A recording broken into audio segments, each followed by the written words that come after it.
Get the unmissable news stories of the day. This is the Beijing Hour. Examining the events that impact and shape China and the rest of the world. This is the Beijing Hour, 1 hour of news and information brought to you every weekday. Now here's your host. Shane Bigham with you on this Tuesday, March 3rd, 2026. You're listening to the Beijing Hour, coming to you live from the Chinese capital. On today's program, China's national political advisors will discuss a work report and other key documents when they open their annual advisory sessions on Wednesday. Israel and Iran continue to trade attacks, launching missiles and drones in the hundreds at each other. And China's urging all parties to the current conflict in the Middle East to immediately cease hostilities and find a negotiated solution. In business, China's issuing guidelines on strengthening insurance for the sci-tech sector. In sports, the diving World Cup season is opened in Montreal. In culture and entertainment, China Media Group is staging its annual Lantern Festival Gala. Now checking the day's top stories. China's top political advisory body opens its annual session on Wednesday. And during the session, national political advisors will deliberate a report on the work of the Standing Committee of the CPPCC National Committee and a report on the handling of proposals. Political advisors will also sit in on the fourth session of the 14th National People's Congress. They'll discuss key documents, including the highly anticipated government work report. Liu Jie is spokesperson for the advisory session. The activity of delivering better services for the people is a new measure taken by the 14th CPPCC National Committee to apply the people-centered development philosophy and to ensure that the CPPCC truly serves the people. Since its launch in 2023, more than 15,000 activities have been carried out, including over 6,000 from last year. The CPPCC members leveraged their strength and reached out to the grassroots and people from different sectors, actively communicated the policy measures of the party and government, built consensus from the sectors, and worked to address people's concerns. Diplomatic envoys to China will be invited to observe the opening and closing meetings. The Chinese People's Political Consultative Conference is the top political advisory body in the country. It's mainly responsible for political consultations, democratic supervision, and the deliberation and administration of state affairs. The conference discusses major principles and policies proposed by the central and local governments and offers proposals on matters concerning political, economic, cultural, and social affairs. It also supervises the implementation of the Constitution and the country's rules and regulations and conducts research into social conditions and public sentiment. Many foreign diplomats are paying attention to the national strategies and accomplishments emerging from China's two sessions. Kuwaiti Ambassador to China Jassim Ibrahim Al Najm is one of them. Kuwait pays close attention to China's two sessions. The strategic signals released during this key event shape China's policy direction in areas like economic development, structural reform, opening up, and the modernisation of its economic governance system. We are particularly focused on policies related to high-quality development, enhancing innovation and advanced technology, the digital economy, green development, and the transition to clean energy. We're also closely watching policy guidance on improving the investment climate, protecting investors' rights, and expanding openness to global markets. These measures, which facilitate trade and capital flows, help boost international confidence in the Chinese economy. Against this backdrop, we believe these policies will have a direct and positive impact on the economic partnership between China and Kuwait, as well as on China-Arab cooperation as a whole. Egyptian Ambassador Khaled Nazmi said his country hopes to learn from China's experience. We continue to follow closely the progress, development and modernisation achievements China has made across various fields. China's 5-year plans, along with its policies of opening up and international cooperation, have enabled us to benefit and have also helped to further strengthen cooperation among Global South countries. We look forward to drawing on China's experience to build a future of shared prosperity for Egypt, China and the Global South as a whole. Andrei Denisov's the first deputy chair of the Russian Federation Council Committee on Foreign Affairs, and he said he's confident that the blueprint laid out by China will be realized. China is no longer just chasing numeric growth, but is now pursuing high-quality development driven by innovation. China is taking the lead in a range of cutting-edge technological fields. The blueprint laid out by China will surely be realized. I am deeply convinced of that. The two sessions meetings begin on Wednesday. A city in southwest China with over 2,000 years of history has become the happiest city in the country. The secret to its success combines tradition and innovation, from centuries-old tea houses to high-tech community centers. Panina Karibe visited Chengdu in Sichuan province to discover how locals have cracked the happiness code.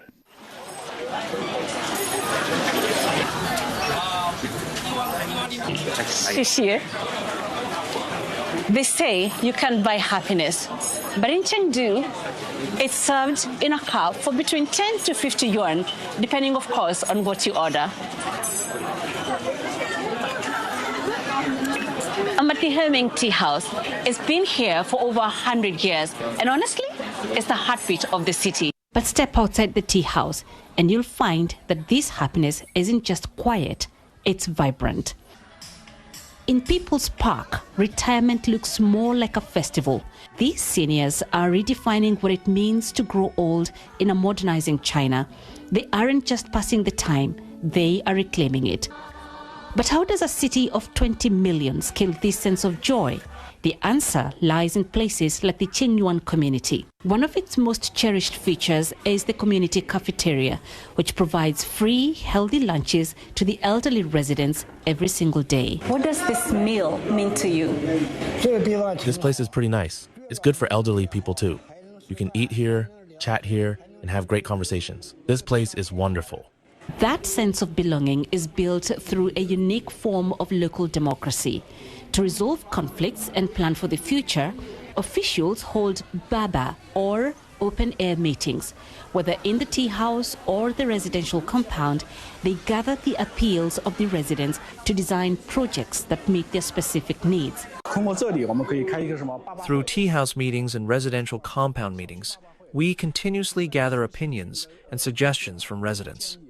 Then we form deliberation rules and discuss together. What are the recent needs of our residents? Based on both potential and explicit needs, we design and integrate resources to provide quality projects, continuously meeting those needs and resolving many conflicts. By listening to these voices, this center has become more than just a government building.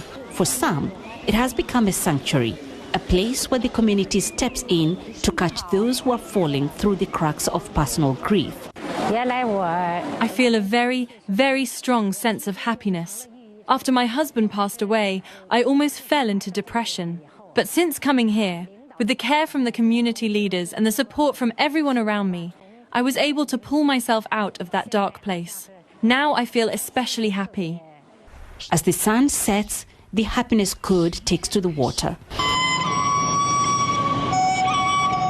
The Jinjiang River was once just a waterway, but through a massive green renovation project, it has been transformed into a center for leisure and light. It's an investment in the environment that local planners say pays dividends in the smiles of the residents. I actually think it's quite simple. During the Jinjiang River renovation process, we considered returning the space to the people, sharing the culture, and creating resonance through services. We designed the entire renovation of both riverbanks and the cruise route according to this model. So, actually, I think this is also a microcosm of Chengdu's happiness. Through these three approaches, we solve the basic logic of happiness. That logic has turned a polluted past into a vibrant present. Today, the river is a place where families come to play games, win prizes, and breathe in the fresh air of a city that has reclaimed its natural beauty. You know, after days spent chasing the happiness code, I've realized it's not something you find. It's something that you feel. It's in the tea. It's in the community. And tonight, it's in these lights. That was Panina Karibe reporting. Coming up, missiles and drones by the hundreds continue to land in Iran and Israel. You've been listening to programs from CGTN Radio. CGTN Radio. We invite you to visit us online for more audio, pictures, and in-depth reports. At radio.cgtn.com, you can access a wide range of programs and find your favorite news, talk, features, entertainment shows, and podcasts. Hear the difference with CTTN Radio. 10 minutes past the hour. Israel has launched new strikes on Tehran, and Iran has retaliated. Israel has attacked Iran's state broadcaster as it continues strikes on Tehran and in Beirut, Lebanon. The number of deaths from the past 4 days of conflict has risen above 600. Media reports say 2 suspected Iranian drones hit the U.S. Embassy in Riyadh, Saudi Arabia. The Israeli military says it attacked multiple government institutions, launching more than 250 bombs and missiles. Iran's Islamic Revolutionary Guard Corps has announced its naval drone unit carried out its 13th round of operations, targeting a U.S. military base in Kuwait. The Pentagon says 6 U.S. service members have died and 4 others are seriously injured. Iranian Foreign Minister Syed Abbas Araghchi has reassured regional countries that Tehran is only focusing its attacks on American forces stationed at bases across the Middle East and will not regionalize the conflict. We don't seek to regionalise the war. It will become regional simply because US bases and facilities are spread across our region. When the United States attacks us, whether by fighter jets or the ships it deploys, it has access to our territory to strike with all kinds of missiles and aircraft. We cannot reach its territory, but we can reach its bases. I think those bases are legitimate targets. Residents in Tehran have expressed shock and anger over the U.S.-Israeli airstrikes. I'm truly sorry. Why are they doing this? Why are they destroying our nation like this, both before and now? Do you know how these lives can possibly be rebuilt? We struggled for 47 years to build our lives. Fortunately, there were no injuries, no fatalities. We transferred all patients to another location and they are fine. One of our colleagues, who was hit by the blast wave and suffered a brain hemorrhage, has undergone surgery. I was watching the news on TV when suddenly the doors and windows, everything, was thrown towards me. The chandelier fell and thick smoke covered everywhere. I was in complete shock. The Iranian foreign minister also condemned the strikes on a girls' elementary school in Manab. The attack killed over 160 people, mostly children. The minister posted a picture showing the school in rubble, saying the bodies were torn to shreds. Manab is home to a military base of the Islamic Revolutionary Guard Corps. President Masoud Pezeshkian has expressed condolences to the victim families and the residents of Manab. He also condemned the airstrikes, describing them as inhumane and barbaric. Thousands of Iranian mourners have attended the funeral ceremony for the students.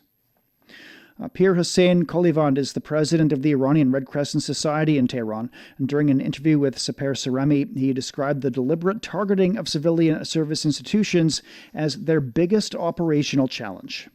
I've come here to the Iranian Red Crescent Society to speak with its head and hear about the latest humanitarian situation and also the support being provided to the civilians. The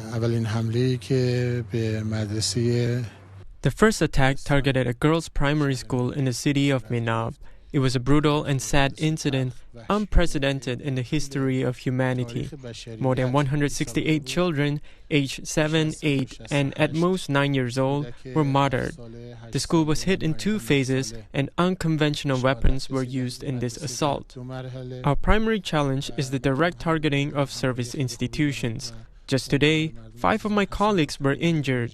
These actions are a clear violation of international law and of the principles of the Geneva Conventions. It also appears that international institutions have become largely ineffective. These are our main challenges. We have no internal obstacles to our relief work. That was Pir Hossein Kolivand, the president of the Iranian Red Crescent Society in Tehran. U.S. President Donald Trump has not ruled out putting boots on the ground in Iran. Nick Harper has more from Washington, D.C. His first public address from the White House, in which he very much defended that U.S. action, laying out the objectives to degrade missile and nuclear systems within Iran, to annihilate Iran's navy, and to make sure that it's not able to fund and arm proxies in the region. He also said that the United States will easily prevail. He spoke about the potential length of this conflict that hasn't really been spelt out up until now. He said potentially 4 or 5 weeks, but he also said that the US had the capability to go far longer. In some other comments, when he was asked about the deaths of US service personnel, he essentially said that that is part of war and warned that there would likely be more deaths on the US side in the coming days and weeks. He also suggested that he intends to do all he can over the coming days to make sure that Iran is never able to hit back. And he said perhaps we haven't seen the most extreme US response yet, saying we haven't even started hitting them hard. The big wave hasn't even happened. The big one is coming soon. So he seems determined, and he seems determined to continue for many days, potentially weeks yet to come. That was Nick Harper reporting. A newly released CNN poll shows that 59% of U.S. citizens disapprove of the U.S. decision to take military action against Iran. The poll was done shortly after U.S. and Israeli forces launched the strikes. 60% of respondents said they do not think U.S. President Donald Trump has a clear plan for handling the situation. And 62% said that he should get congressional approval for any further military action. The latest poll was released a day after a Reuters Ipsos poll showed that 43% of U.S. citizens opposed the strikes on Iran. Both polls were released as Democratic and Republican lawmakers are deeply divided over the attack on Iran. Congress is expected to vote on war powers later this week, with a Senate vote coming as soon as Tuesday. British Prime Minister Keir Starmer says he stands by his decision not to support U.S.-Israeli strikes on Iran. The United Kingdom was not involved in the initial strikes on Iran by the US and Israel. That decision was deliberate. We believe that the best way forward for the region and for the world is a negotiated settlement. President Trump has expressed his disagreement with our decision not to get involved in the initial strikes. But it is my duty to judge what is in Britain's national interest. That is what I've done, and I stand by it. To be clear, the use of British bases is limited to the agreed defensive purposes. We are not joining the US and Israeli offensive strikes. Starmer made the remarks in response to criticism from the U.S. president, who said Starmer took far too long to allow U.S. forces to use British air bases. NATO Secretary General Mark Rutte has made it clear the alliance will not be involved in the military operations by the U.S. and Israel, even as he praised the strikes on Iran. France and Germany have announced plans to work more closely on nuclear deterrence, marking a significant shift in European defense policy following years of reliance on the U.S. Yellow Abdafid has more from London. Germany immediately has said, we don't want to be involved militarily. France said, we are expressing solidarity with the Gulf states. And that's why we need to watch them closely. A mixed stance, I think, is fair to say, from European countries, even though the NATO Secretary-General, former Dutch Prime Minister Mark Rutte, he said, Europe is absolutely supportive. I don't think that's the case from what we're seeing from the various leaders. And even though the UK has authorised some of its air bases, Prime Minister Keir Starmer has authorised British military bases, it's not something that the British government was keen to do. They were keen to stay out of it. That might be impossible in the same way that it might be impossible for the Gulf states to stay out of this brewing wider conflict. But I don't think it's true to say that every European country has the same stance towards what's happening in the Middle East. That was Yellow Abdafid reporting. The head of the International Atomic Energy Agency says there's no indication that Iran's nuclear facilities have suffered major damage following reported U.S. and Israeli strikes. Rafael Grossi said satellite imagery shows nothing comparable to previous attacks, despite claims from Tehran that the Natanz site was hit. Grossi added that the agency remains hopeful that talks between the U.S. and Iran can resume. Johannes Pleshberger has more from Vienna. International Atomic Energy Agency is trying to monitor the situation at nuclear facilities in Iran, but it seems unclear if and to what extent those facilities have been struck these past days. According to Iran, the facility in Natanz, a uranium enrichment site, was damaged on Sunday. But the IAEA says there's no indication that this happened. But it's also true that we've heard today from the IAEA they have very limited communication with the nuclear regulatory body in Iran right now. So it might be difficult for the agency here in Vienna to actually assess what's going on in Iran.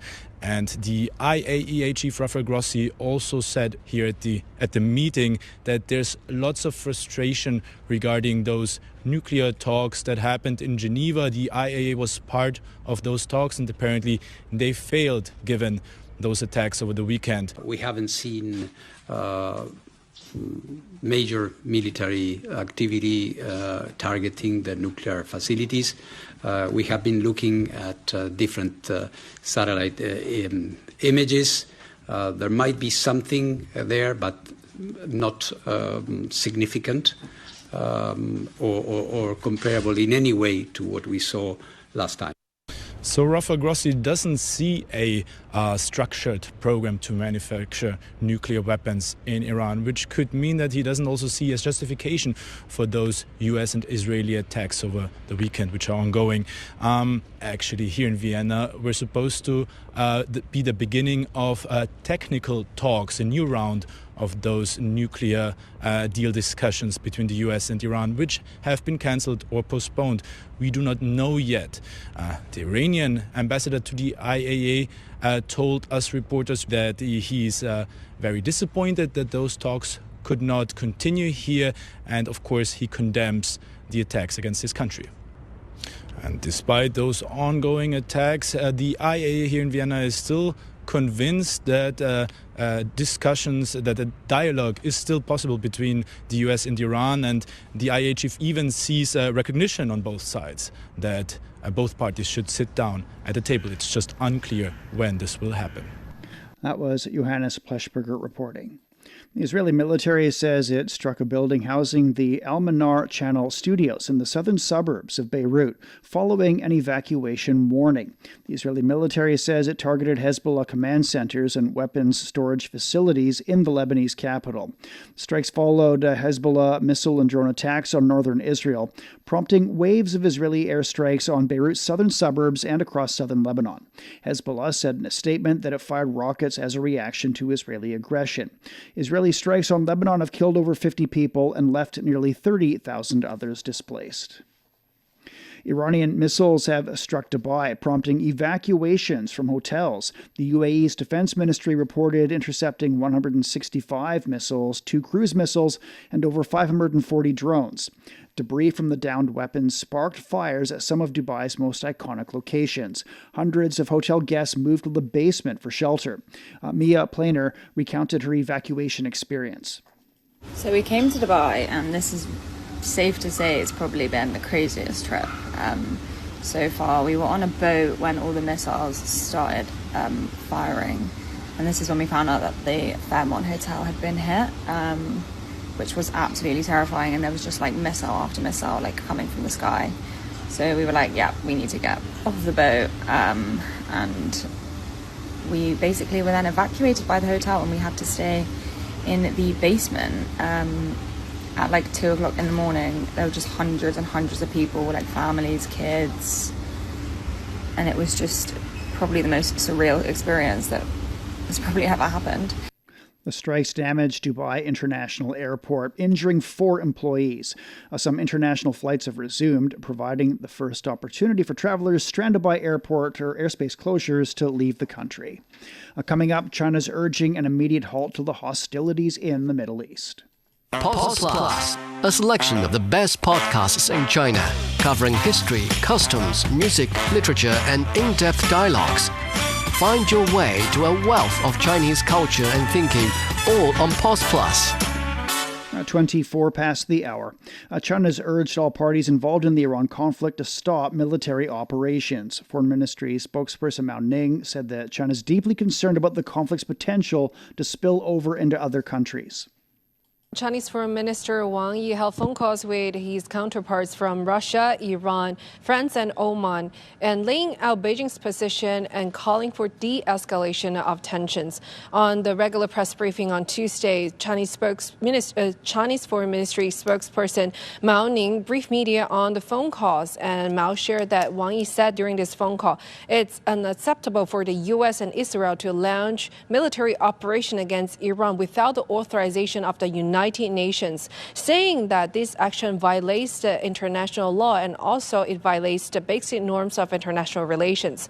Mao Ning pointed out that China's position has been very clear. First, call for immediate stop to the military operation on the ground, and second is to bring all sides back to the negotiation table and stop unilateral action. And Wang Yi said during the phone call that major powers should not use military superiority to arbitrarily to attack any other nations, and saying that the world should not return to the law of jungle. And also Beijing said China will continue to play a constructive role in the UN Security Council. And Beijing also saying and calling for an immediate ceasefire and also avoid further escalation of tensions, and also safeguarding the navigation through the Strait of Hormuz, calling that any further disruption could create major impact to global economy. That was Chen Ziyuan reporting. China's permanent representative to the UN says the country condemns all attacks targeting children. Fu Song made the remarks at a meeting by the Security Council on children, technology, and education in conflict. Strengthening protection on children is a top priority.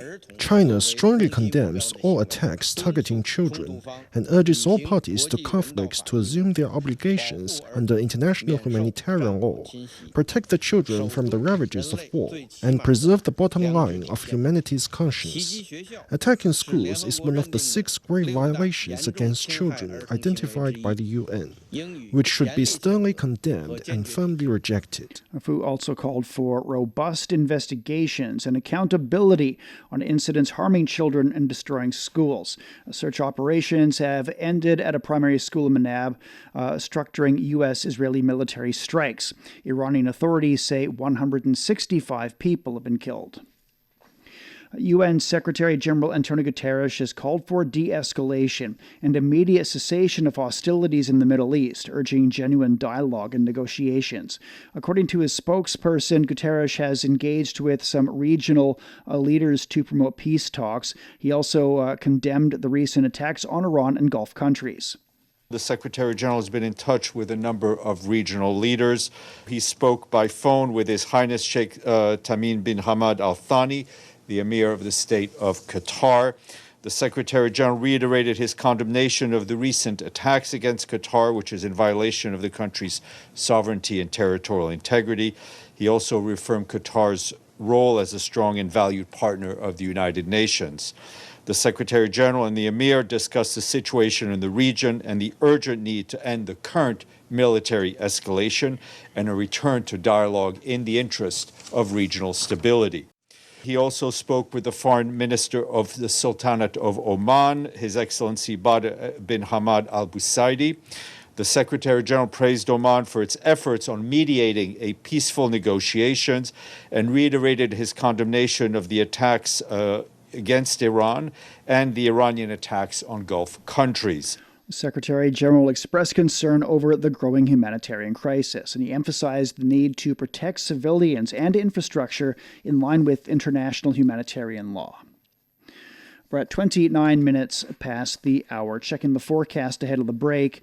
And Beijing's cloudy overnight. It's down to -1. Wednesday, maybe a light snow and +3. Shanghai will be overcast and 7 this evening, then rainfall and 12. Chongqing will see a light rain and 12 overnight, then overcast and 22. Nanchang's overcast tonight and tomorrow, a low of 9 and a high of 13. Lhasa is down to -3 and then sunny and 17 degrees. Elsewhere in Asia, Islamabad will be cloudy and 15 overnight, a high of 29 on Wednesday. Vientiane's cloudy tonight and tomorrow, a low of 21, a high of 31. Phnom Penh's getting a light rainfall tonight and tomorrow, a low of 25 and a high of 35. And in Africa, Nairobi's getting moderate rainfall and 25 degrees on Wednesday. It's time for a short break. So far this hour, China's national political advisors will discuss a work report and other key documents when they open their annual advisory sessions on Wednesday. Israel and Iran continue to trade attacks, launching missiles and drones in the hundreds at each other. And China's urging all parties to the current conflict in the Middle East to immediately cease hostilities and find a negotiated solution. Shane Bigham with you. Stay with us here on the Beijing Hour. Shh, listen up. Can you hear the heartbeat of our world? It's vibrant and pulsating with the essence of life itself. From the stem of trees to the gurgle of rivers. From the silent strength of mountains to the icy whispers of glaciers. Even the solid ground beneath our feet. And right there, in the midst of all, beats the heart of humanity. What if those other heartbeats were to stop? Would ours keep on ticking? Ever wondered what's actually going on in Africa through the perspective of an African? How are things really going between China and Africa? What's the narrative of this relationship? Well, get a perspective with China-Africa Talk. Hear from African diplomats, entrepreneurs, academics, Chinese natives, and more.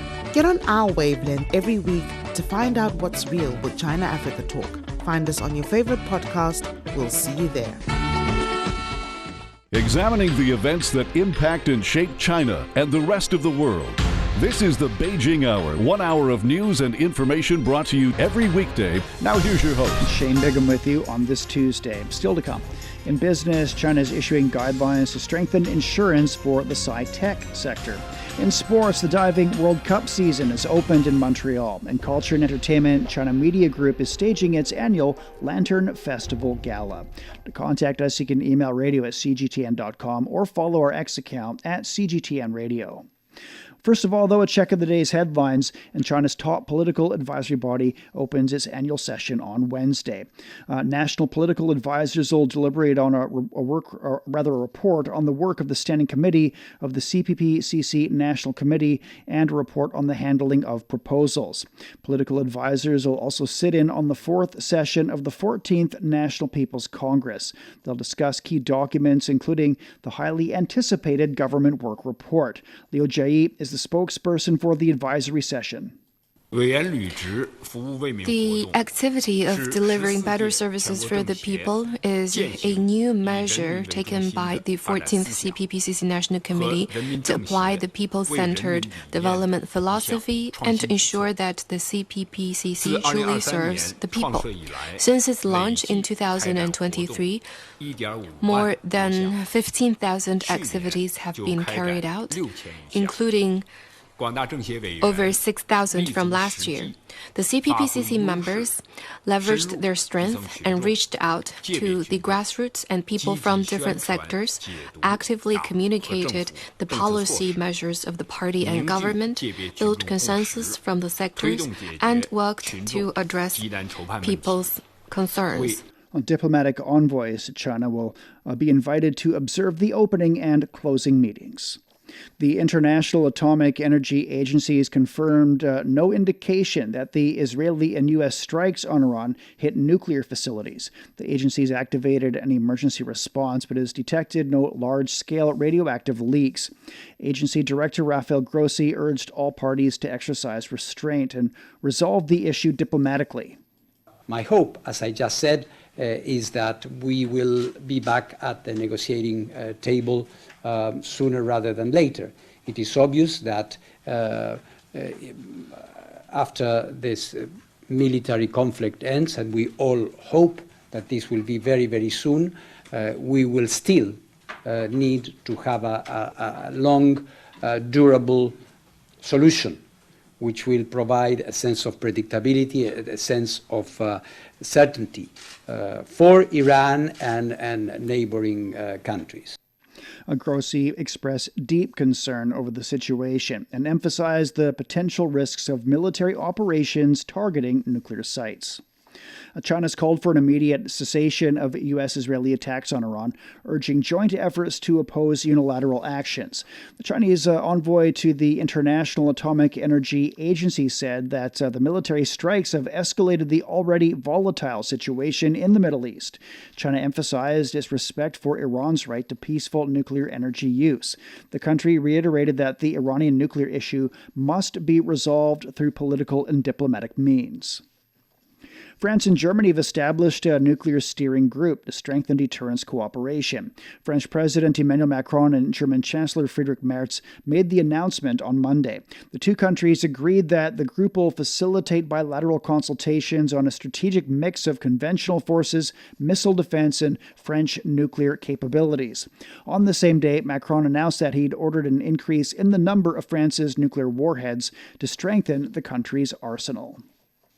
The UN Security Council has held a meeting on children, technology, and education in conflict. The UN Chief for Political Affairs highlighted a 25% rise in grave violations against children from 2023 to 24. Rosemary DiCarlo stressed the importance of education in conflict zones and noted the increase in attacks on schools, particularly in Ukraine, Israel, Palestine, and Haiti. Globally, 1 in every 5 children is living in or fleeing a conflict zone. This adds up to 473 million children. Grave violations against children, verified by the United Nations, increased by a staggering 25% from 2023 to 2024. These horrific figures should impel us to do more to protect children in conflict. Education in conflict zones is life-saving and life-sustaining. And yet schools, teachers, and education infrastructure continue to suffer violence.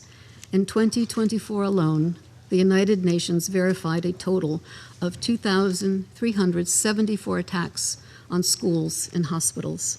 Many more are unverified due to a lack of access. DiCarlo's also pointed out the shortage of teachers in conflict settings, and she urged member states to bridge the funding gap. U.S. First Lady Melania Trump also called for empowering children through education and technology to promote peace and understanding. You're listening to the Beijing Hour. Coming up in business, China is issuing guidelines to strengthen insurance for the sci-tech sector. The Beijing Hour, your window on China and the rest of the world. 37 past and turning to business. Markets in Asia fell sharply on Tuesday amid growing concerns about stability in the Middle East. On the Chinese mainland, the Shanghai Composite was down around 1.4%. The Shenzhen component lost nearly 3%. Oil and gas exploitation and oil field engineering were among the top gainers. Hong Kong's Hang Seng Index decreased over 1.1%. In Japan, the Nikkei lost almost 3%. China's announced new guidelines to accelerate the high-quality development of sci-tech insurance among broader efforts to strengthen technological self-reliance. The document sets out 20 measures across 6 areas and are aiming to build a sci-tech insurance system that's better aligned with technological innovation. The country's sci-tech insurance has played a stabilizing role in offsetting the high costs, long development cycles, and elevated risks associated with technological innovation. Last year provided about 8 trillion yuan, or $1.2 trillion in risk coverage, with premiums rising 44% on a yearly basis. For tech-funded small and medium-sized enterprises, insurers are encouraged to offer simpler, more affordable products with greater ease of access and convenient claims processes. Iran says the Strait of Hormuz is closed, while the U.S. Central Command says it remains open. Tracking data shows tanker traffic in the strategic waterway has slowed dramatically since the U.S.-Israeli attacks on Iran over the weekend. The strait is a narrow but vital choke point. About 20% of the world's oil passes through the strait, including shipments from major producers like Saudi Arabia, Iraq, and the UAE. On Monday, a senior Iranian official said the strait was closed and threatened to set fire to any ship trying to pass through. Johannes Pleshberger is here again to tell us how major oil producers are reacting to the closure of the Strait of Hormuz. Well, it seems OPEC is still taking a sort of wait-and-see approach. I mean, so far its reaction was rather cautious, with only a modest oil output increase of around 200,000 barrels per day starting April that was decided on here in Vienna. That's less than 0.2% of the world's oil supply, so not that much. Maybe OPEC is hoping that the situation is not as dramatic as it seems. I mean, some analysts feared that oil would rise even above $100 per barrel. International Energy Agency did issue a forecast for this year saying that there's enough oil on the market with additional supply coming from the United States and OPEC. But whether this can compensate what's happening right now in the Middle East, especially in the Strait of Hormuz, that's the big question. And I mean, even if OPEC wanted to put more oil on the market, it probably couldn't, because most OPEC producers have already maxed out their production capabilities, except for Saudi Arabia. So whether this can compensate what's going on right now at Hormuz or in the future, that's the big question, because some analysts say that if this disruption at Hormuz continues for, let's say, 3 to 4 weeks, then we will most definitely see prices at around $100 per barrel. That was Johannes Plushberger reporting. And for more, Lincoln Humphreys spoke with Chu Chung, a research fellow at Minzu University of China. So how high are global oil prices heading in the coming weeks?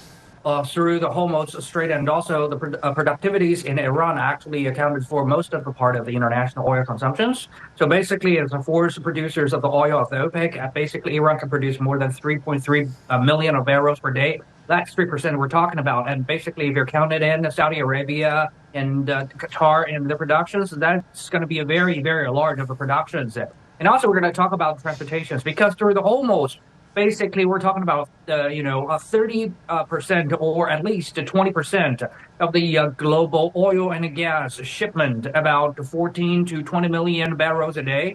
So if we're shutting down the whole strait, as a reporter just mentioned, even just for a week, we're looking at least over $80 per barrel, or very possibly it's going to be like $100 per barrel. And also, according to Barclay, and also according to the Morgan Chase, if Trump means it, he says it's going to be 4 weeks of a lockdown and attack. So Hormuz Strait probably is going to be, locked down for also that period of time. We're probably going to look at the $120 per barrel, or even $140 per barrel. That's going to be very bad for the global supply chain and also inflation scenario.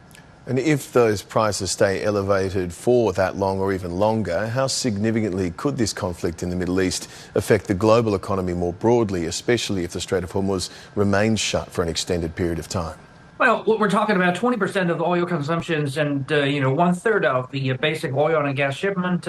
You're looking at a really bad situation. But because if you take a look at another alternative indicators, which is insurance fee over the relevant shipment, basically it's been rising up already within 3 days, 50%.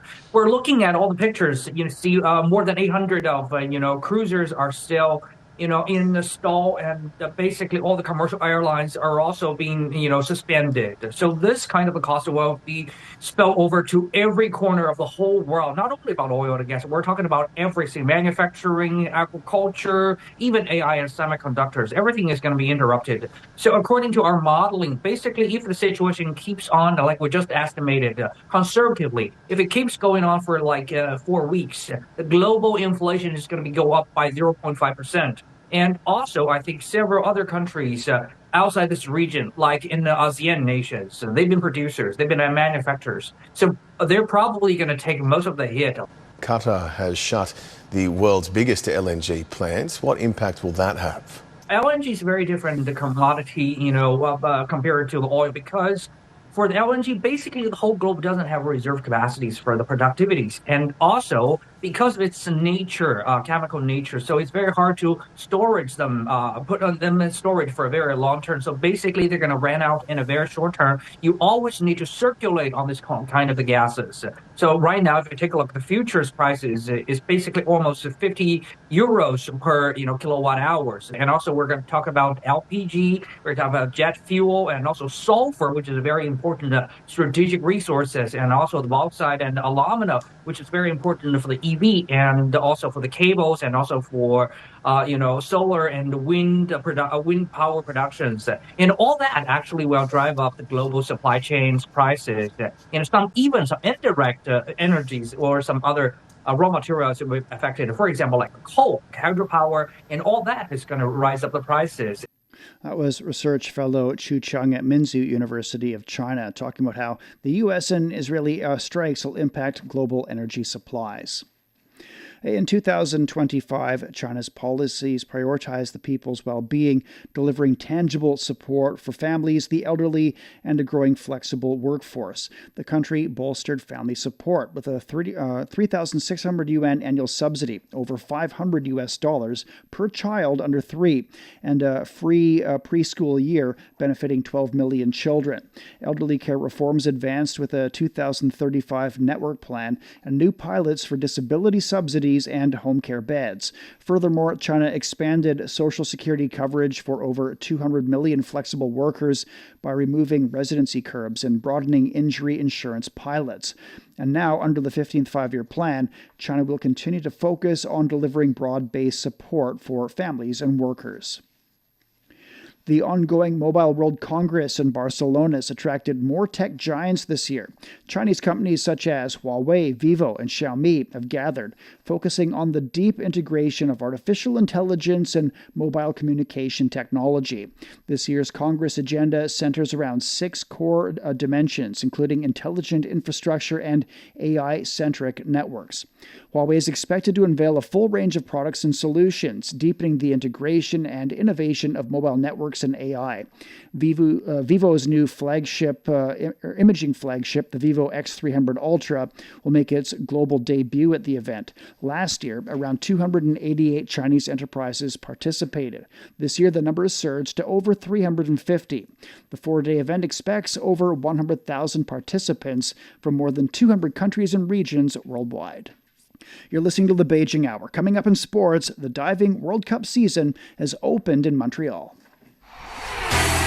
Sideline Story brings you all things sports related. The hottest topics, latest events, juiciest stories, all with a very personal take.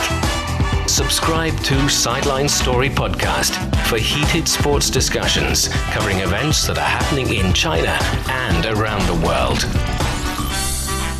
47 past, and turning to sports now. Here's Yang Guang. Thank you, Shane. Defending champion China kicked off its AFC Women's Asian Cup campaign with a 2-0 victory over debutants Bangladesh in Group B in Sydney. Wang Shuang opened scoring in the 44th minute, followed 2 minutes later by Zhang Rui's strike to seal the win.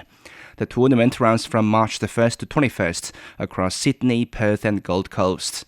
12 teams are divided into three groups, with the top 2 from each group and the 2 best third-place teams advancing to the quarterfinals. China will face Uzbekistan in its next Group B match on Friday. And now to the opening stop of the new diving World Cup season in Montreal. China delivered a dominant performance, winning all 9 gold medals on offer. In the men's 3-meter springboard, Wang Zongyuan led the way, capturing gold with a total of 540.35 points. I'm very satisfied with my overall performance. From winter training to test events and now the World Cup, I feel my form is getting better and my confidence is growing stronger. Teammate Chen Jiuyuan showed resilience after slipping to 6th place following his 3rd dive. He responded strongly in the remaining rounds to climb back and claim silver. In the Chinese Super League, Shanghai Shenhua midfielder Wu Xi has been named the 2025 Chinese Men's Footballer of the Year. He also won the award in 2020. Last season, the 37-year-old made 36 appearances across all competitions. He scored 9 goals and provided 8 assists. Wang Shuan of Wuhan Jianda Football Club earned her 5th Women's Footballer of the Year title. Xiao Jiayi became the Chinese Football Coach of the Year. He guided the Qingdao West Coast to a 9th place finish in the Chinese Super League last season. In La Liga, Real Madrid fell 1-0 to Getafe on Monday, leaving them 4 points behind league leaders Barcelona. Martin Satriano scored the only goal in the 39th minute with a brilliant volley. Despite controlling 77% of possession, taking 18 shots, Real Madrid could not find an equalizer. The defeat marks their second consecutive league loss. Top scorer Kylian Mbappe missed the match with a left knee sprain. Real Madrid gave no return date. Both teams finished with 10 men after late red cards. Barcelona faces a huge challenge in the Copa del Rey semi-final second leg on Tuesday, trying to overturn a 4-0 first leg deficit against Atletico Madrid. Ahead of the match, head coach Hansi Flick said they will give their all. We are 4 goals behind. We want to make the impossible possible. So this is our goal for tomorrow. We all know that it's not easy, but at the end we never give up, and we start this match. Important is that, of course, that we have a clean sheet. Of course, this is very important, but also believe in our strengths, believe that we can do it. Barcelona won last year's final against Real Madrid, but faces an uphill battle for the 33rd title. Atletico sits third in La Liga, 13 points behind Barcelona, and will also face Tottenham Hotspur in the Champions League last 16. In Argentina's Apertura tournament, striker Florian Monzon scored the second half as Group A leader Vélez Sarsfield secured a 1-0 away win over reigning champion Estudiantes on Monday. Monzon broke the deadlock just before the hour, finishing from close range after a scramble in the penalty area. Estudiantes controlled 57% of possession but managed only 1 shot on target. The victory lifts Vélez to 18 points, 3 clear of second-placed Estudiantes after 8 matches. The new Formula One season kicks off this weekend with the Australian Grand Prix, marking what organisers call the biggest shake-up in the sport's history. New engines, new teams and new regulations are expected to bring more uncertainty on the track and in the title race. Reigning world champion Lando Norris says he's ready for the challenge. It's a big challenge for me, big challenge for all of us as a team. More power and less grit. So understanding what driving styles are needed, how I need to adapt inside the car, what I need to be trying to feel for differently or exploring differently. So yeah, a big challenge, excited for it. For the first time in decades, F1 has overhauled chassis and engines at the same time. The new power units run on 100% sustainable fuel with an almost equal electric combustion split. Cadillac joins the grid, expanding it to 11 teams, while Madrid debuts on the 24-race calendar. Ferrari is chasing its first team title since 2007, and Lewis Hamilton aims for a record 8th driver's crown. And finally, the 2026 Milano Cortina Winter Paralympics flame arrived in Trieste on Monday. It continues its journey across Italy towards Verona for the opening ceremony on March the 6th. The flame was lit on February 24th in Stoke Mandeville, England, the birthplace of the Paralympic movement. It has already visited several cities along the route. The games run from March the 6th to 15th. Up to 665 athletes from 50 countries will compete in 79 medal events. Key sports include alpine skiing, biathlon, and snowboard. All right, thank you very much. That's Yang Guang with sports. You're listening to the Beijing Hour, and coming up in culture and entertainment, China Media Group is staging its annual Lantern Festival Gala.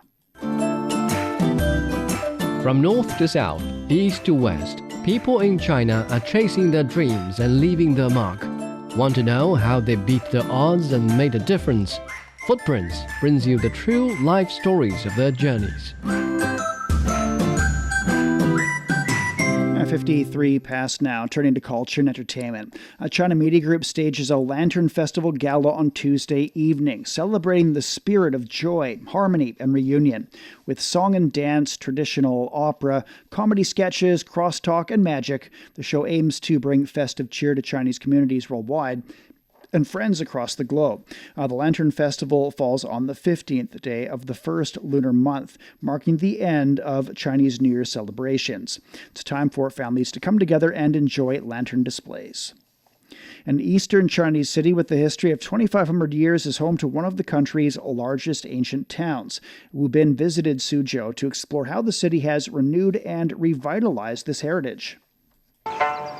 72-year-old Yuan Xuechun lives in East China's Suzhou city. When he was young, his home was in a neighborhood called Block 32. 7 families, around 20 people, lived in this house in the past.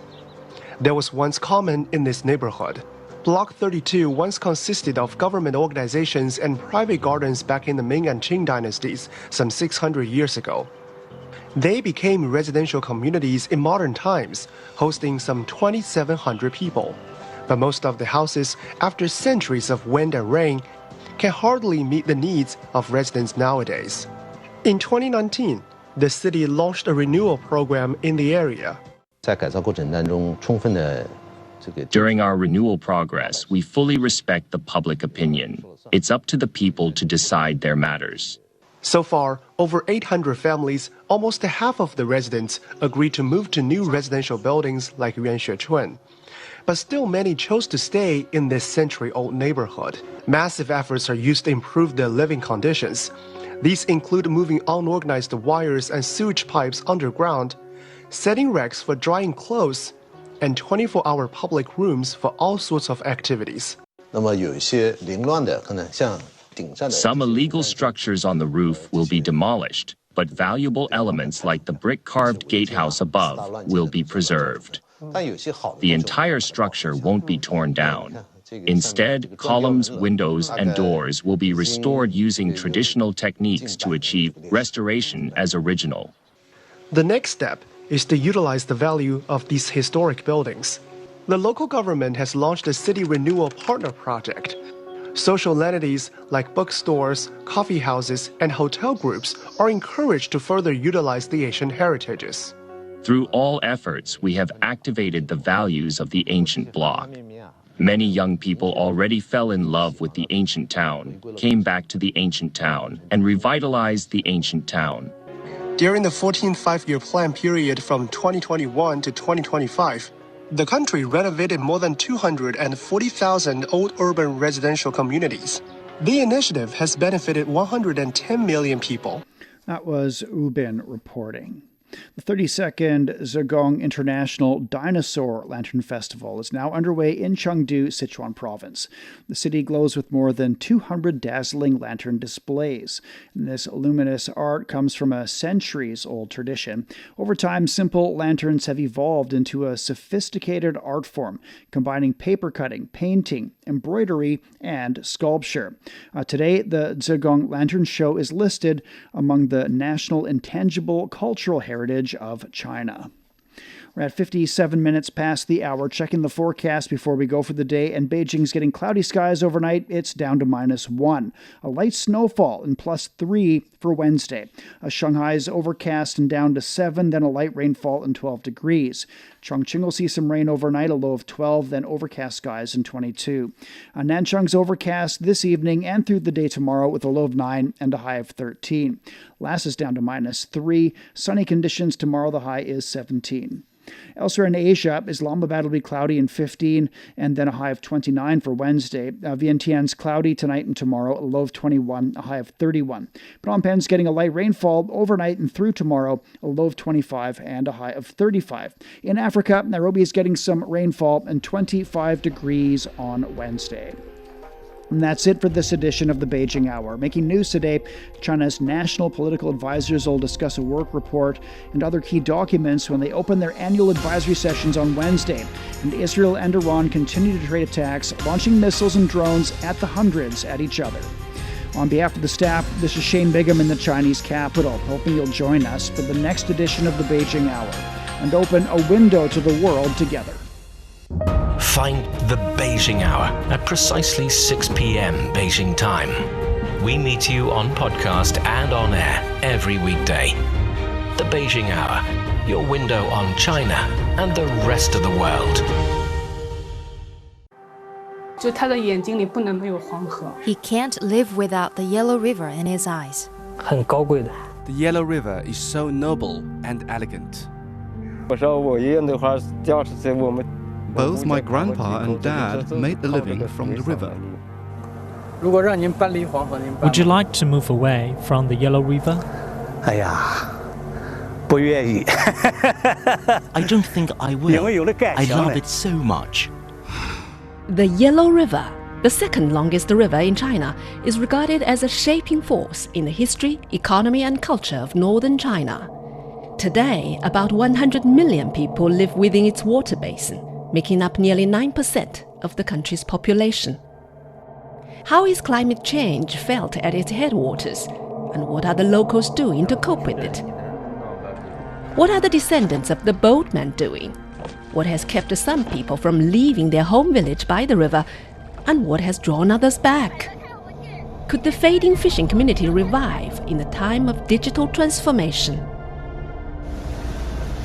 From 2021 to 2024, our reporters visited the upper, middle and lower reaches of the Yellow River, talked to the herders, farmers, boatmen, fishermen and eco-activists who share a close bond with the river, and present their stories in pictures, podcasts and videos, all in our 12-part series, The Yellow River Mosaic, available only on CGTN Radio